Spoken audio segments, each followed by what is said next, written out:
Assalamualaikum warahmatullahi wabarakatuh. Welcome to my channel. May Allah bless us all our activities. Let's for this. I give to you all information. I would like to explain about verb and I use it to you all to support my channel by subscribing, like and comment because it really is very important for my channel.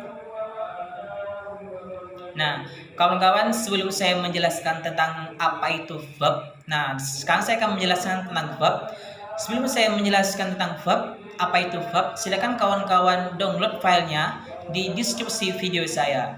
Nah, di deskripsi video saya dan perhatikan video saya dari awal sampai akhir sambil melihat teks yang kawan-kawan download agar kawan-kawan mudah dimengerti. Sebelum kawan-kawan memperhatikan video sampai selesai, silakan subscribe channel saya, like, comment, and share ya, karena itu sangat penting bagi saya sehingga channel saya bisa berkembang seperti itu.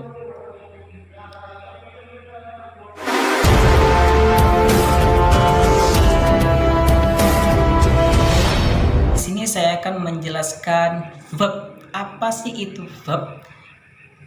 Verb atau kata kerja adalah kata yang menunjukkan aktivitas, pekerjaan atau tindakan seperti jog, listen, dan lain-lain. Jadi verb ini adalah aktivitas, pekerjaan, tindakan, dan lain-lain seperti hanya bermain bola, berlari, menangis. Nah, itu disebut dengan verb. Kata kerja, menendang bola, itu juga disebut dengan verb, kata kerja, ya. Itu yang disebut dengan kata kerja. Macam-macam verb itu ada 3. Yang pertama yaitu transitive verb. Apa sih yang disebut dengan transitive verb? Yang disebut dengan transitive verb ialah kata kerja yang mempunyai objek. Example, the teacher teaches student. Nah, studentnya ini adalah objek. Nah, itulah yang disebut dengan transitive verb, kata kerja yang mempunyai objek. Contoh lain misalnya I play football. Nah, I play football. Nah, bolanya itu disebut dengan transitive verb, ya, kata kerja yang mempunyai objek. Objeknya apa? Verbnya apa? Yaitu play. Kata kerjanya yaitu play, sedangkan objeknya yaitu football. Nah, itu yang disebut dengan transitive verb, kata kerja yang mempunyai objek. Seperti itu.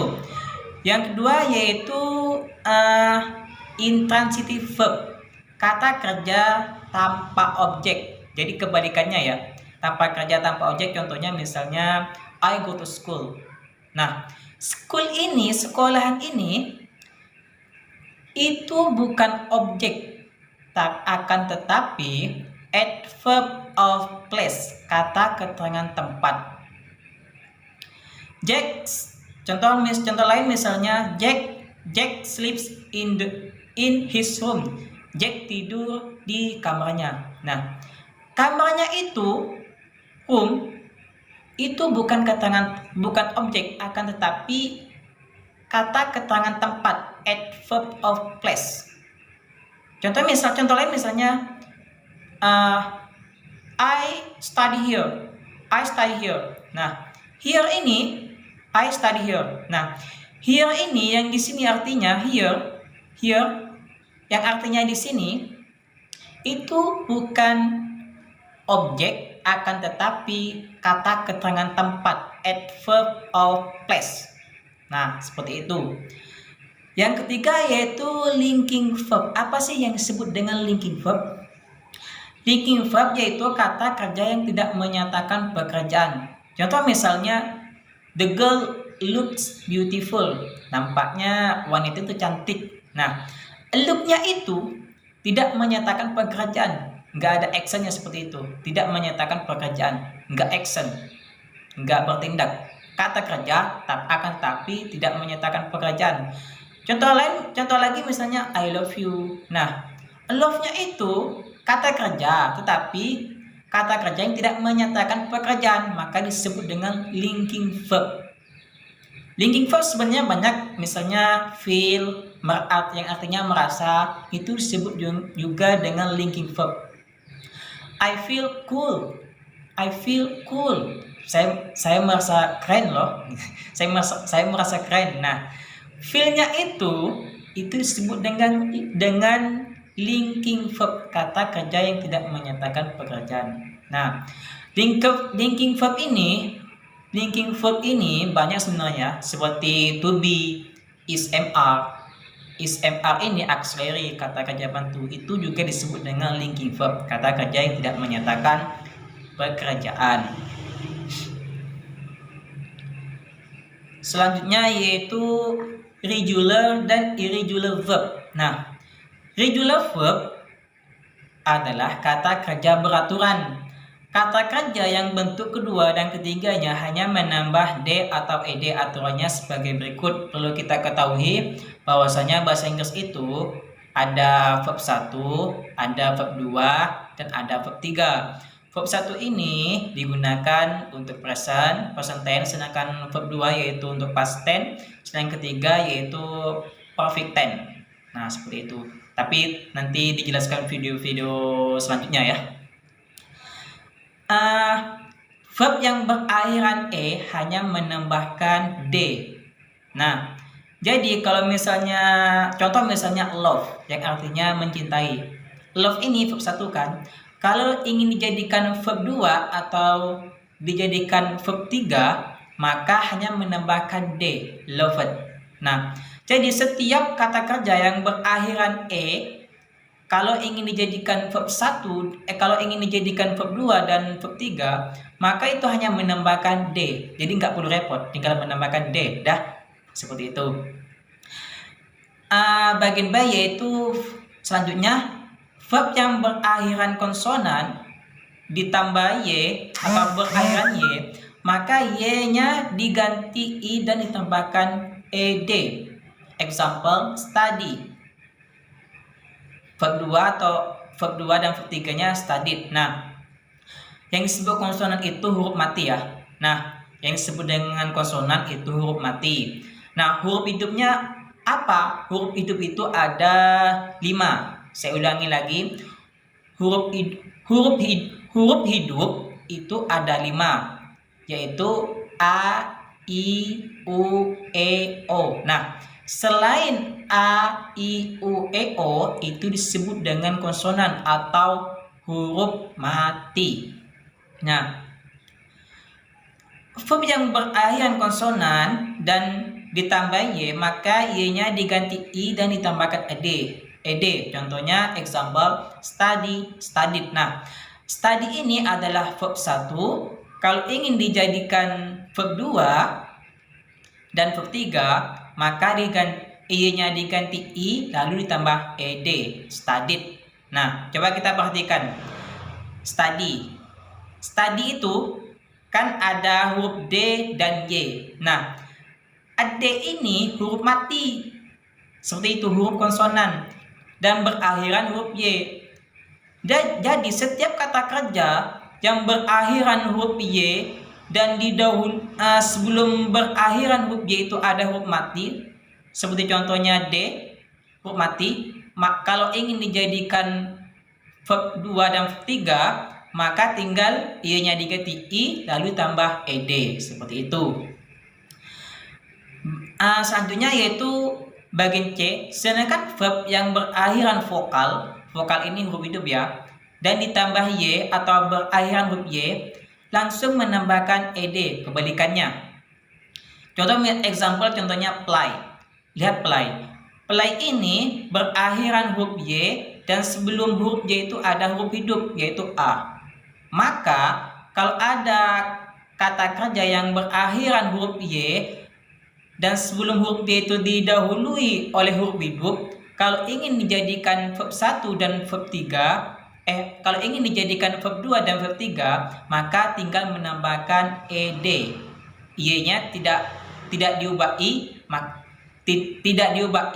akan tetapi langsung menambah ed. Example, played.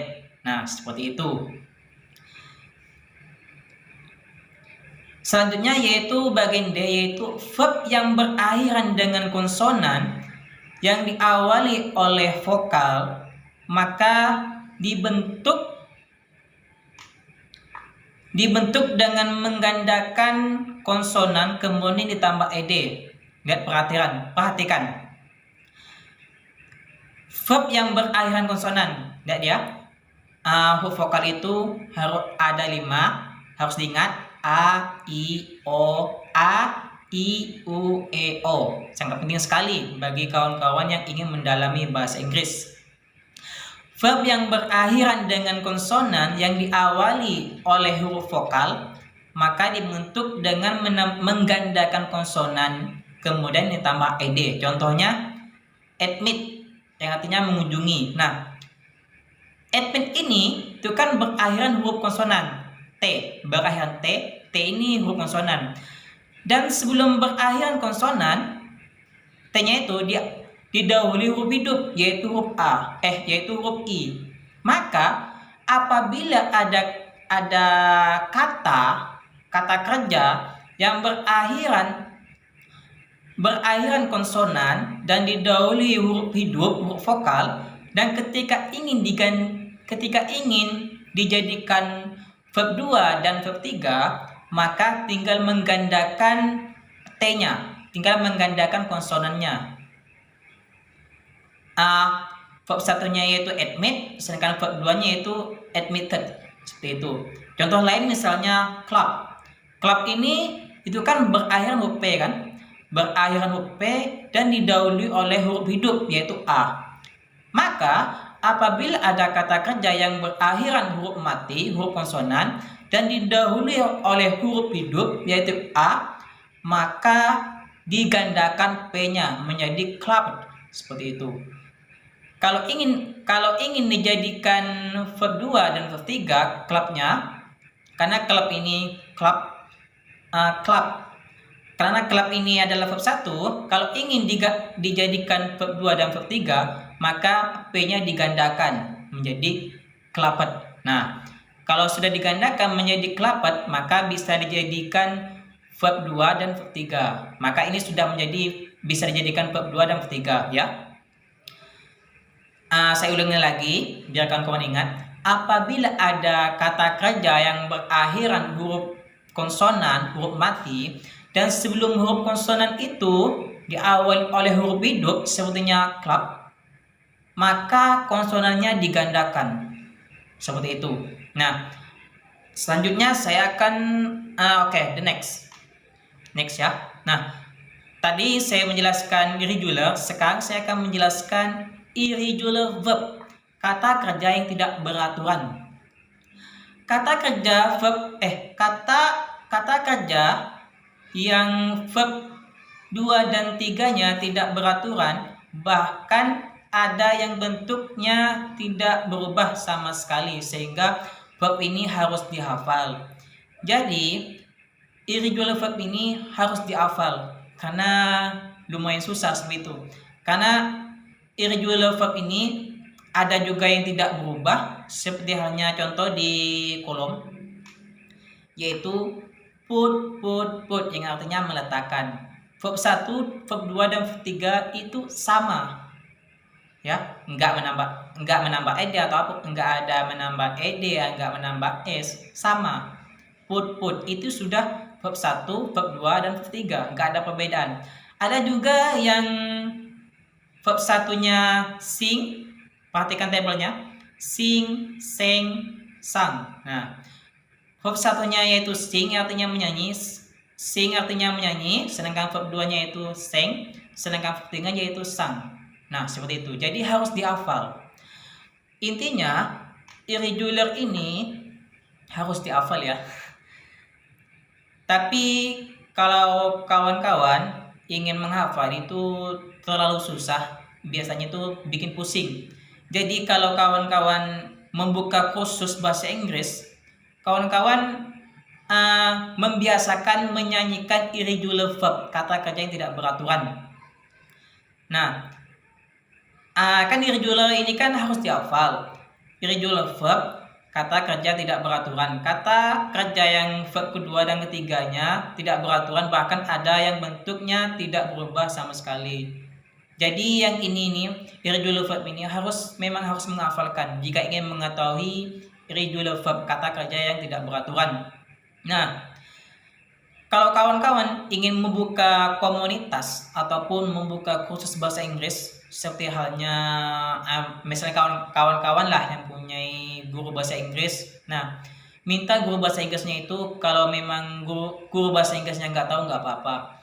Kalau misalnya Anda mengajar ataupun sebagai siswa, minta kepada guru bahasa Inggrisnya, Pak, sebelum kursus bagaimana kita menyanyikan sebuah irregular verb seperti itu, karena karena irregular verb ini harus dihafal seperti itu. Nah, nanti di next video saya akan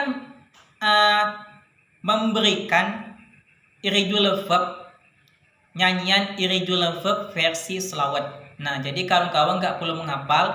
Nanti kalau kawan membuka kursus atau ikut kursus bahasa Inggris, tinggal mengusulkan dengan gurunya sebelum kita mulai belajar, atau gurunya sebelum datang mengajar, kawan-kawan diharapkan untuk membaca irregular verb seperti itu. Jadi kebiasaan. Jadi kalau kebiasaan membaca irregular verb, nanti bisa hafal sendiri seperti itu. Nah, di next video I'm going to make sing irregular verb. Nah, di next video saya akan membuat nyanyian irregular verb, ya, nyanyian irregular verb versi selawat seperti itu. Nanti saya akan juga menyediakan filenya. Nah, sampai sini penjelasan saya. And the last essay, may Allah bless us. And the last essay, wassalamualaikum warahmatullahi wabarakatuh.